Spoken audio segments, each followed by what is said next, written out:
Hello, my name is Craig Blackwell. I'm an ophthalmologist in Santa Cruz, California. This is the first of a series of videos about glaucoma. In this video, we are going to talk about diagnosis of glaucoma. Remember, this is for your information and does not substitute for evaluation by your own ophthalmologist. In simplest terms, glaucoma means that there is damage to the optic nerve that comes from elevated pressure within the eye. We will now attempt to explain what that means. Let's get started by getting oriented to the eyeball. Here is a diagram of selected parts of the eye. Light enters the eye through the cornea and lens and falls on the retina, where the rods and cones record an image like film in a camera. Nerve fibers coming from the rods and cones travel along the surface of the retina and are gathered into a bundle which makes up the optic nerve. The optic nerve contains about 1 million individual nerve fibers, which then act as a telephone cable back to the brain. Here is a view looking through the pupil into the eye. The round yellow disc is the head of the optic nerve as it enters the eye. You can see the veins and arteries as they branch out from the center of the nerve. The rest of the inside is lined by the retina. The eyeball requires a certain amount of pressure to keep it inflated and functioning well, like in a tire or a basketball.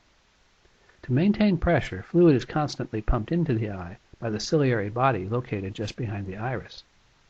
That fluid is called aqueous humor. It is filtered from blood and it brings oxygen and nutrients the inside of the eye needs to function. Here is a close-up diagram of the front of the eye. Picture it like the front of a watch. The cornea is like the crystal of the watch and the iris is like the face of the watch. In between, there is a space called the anterior chamber, which is filled with watery aqueous liquid. Where the cornea and iris meet is called the angle of the anterior chamber. The angle is going to be important for us in a couple of ways. To see how, let's follow the circulation of aqueous in the eye. Remember, aqueous is pumped into the eye by the ciliary body. After circulating around the lens and through the pupil, it enters the anterior chamber. It leaves the eye through a filtering system called trabecular meshwork, located in the angle. After passing through the meshwork, it is carried back into the bloodstream by the canal of Schlemm. Under a microscope, the meshwork looks like pores in a sponge. Usually, the amount of fluid entering the eye balances with the amount leaving the eye, and the level of pressure stays constant. As the years go by in everyone's life, the filtering system gradually decreases in function, which makes it more difficult for the fluid to exit the eye. Since the aqueous has a harder time getting out, the pressure inside the eye gradually rises. When pressure rises enough to cause damage, despite unobstructed access to the filtering system, it is called open-angle glaucoma.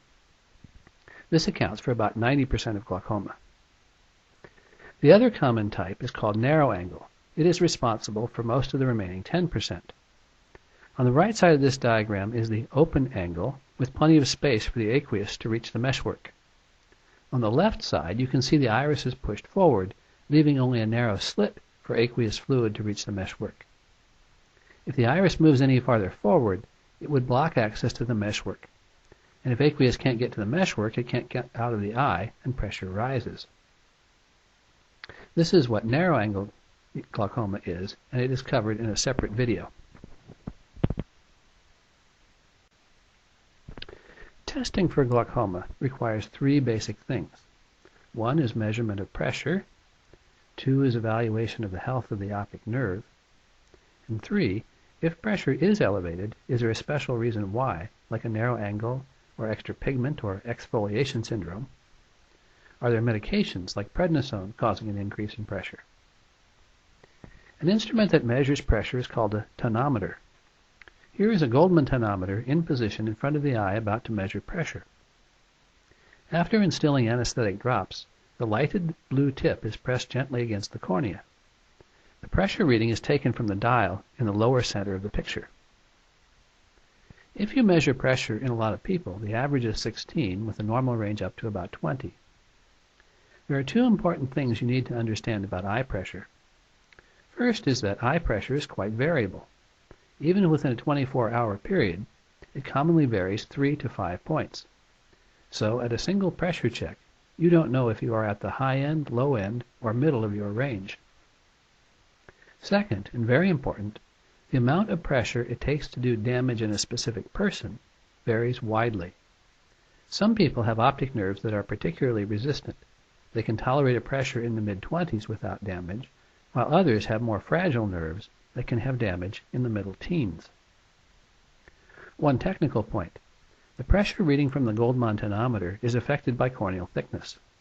Just like people vary in height, so does the thickness of the cornea.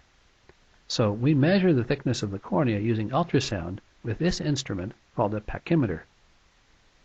Then we add or subtract a correction factor to get a more accurate measure of the true pressure inside the eye. Regarding the optic nerve, there are two ways to measure damage. One is to look for structural changes in the nerve, and the other is to look for functional changes. Let's look at both of these. On the left is a photo of a normal optic nerve. The nerve fibers are located in the orange-colored rim. The paler center is the cup, kind of like the hole in the center of a lifesaver. Note the orange rim is even all the way around.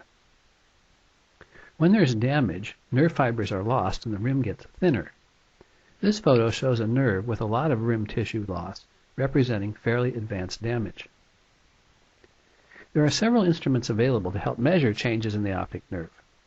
This is the full printout from a machine called an HRT, which gives us a detailed contour map of the optic nerve with a number of specific measurements that help us decide about the health of the nerve.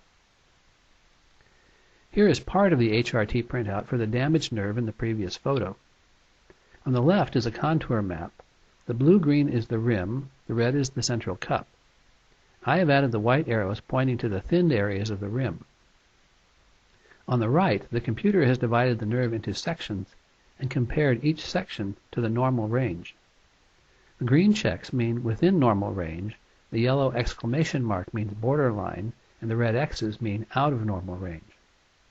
In this nerve, the rim thinning is obvious, but the HRT is very helpful in finding early damage and for looking for change over time. The other part of assessing glaucoma damage is to measure the function of the nerve by checking peripheral vision. One of the sneaky things about glaucoma is that it takes peripheral vision first we are not likely to notice. Only when it is far advanced does it affect central vision. The test that measures peripheral vision is called a visual field. This is part of a visual field printout. Where the lines cross is the center of vision. This is a left eye, so the normal blind spot is on the left side. On a grayscale diagram, a normal field should be light gray overall. The darker gray and black shading indicate degree of damage. Specifically, the darker the shade, the more the damage. Damage meaning vision loss. One tricky thing about visual fields is their variability. If you came in for a field test once a week, each one would look somewhat different, partly because of how you are responding to the test on a particular day, and possibly because the optic nerve may vary in function. Here is how it all comes together. The part of the nerve with more damage labeled A on the HRT corresponds to the advanced field defect in the upper part of the visual field. The part of the nerve with the borderline reading labeled B corresponds to the moderate damage in the lower field. In studies of optic nerve in glaucoma, it has been shown that one has to lose a quarter to a third of the optic nerve fibers before a defect shows up on the visual field. In theory, that makes the optic nerve structure test the more sensitive detector of early damage. Here's a good place to make a point about terminology. When the eye pressure is above the normal range but has not yet caused damage, we use the term ocular hypertension. Once there is damage, then we use the term glaucoma. In the next video, we will cover treatment of glaucoma.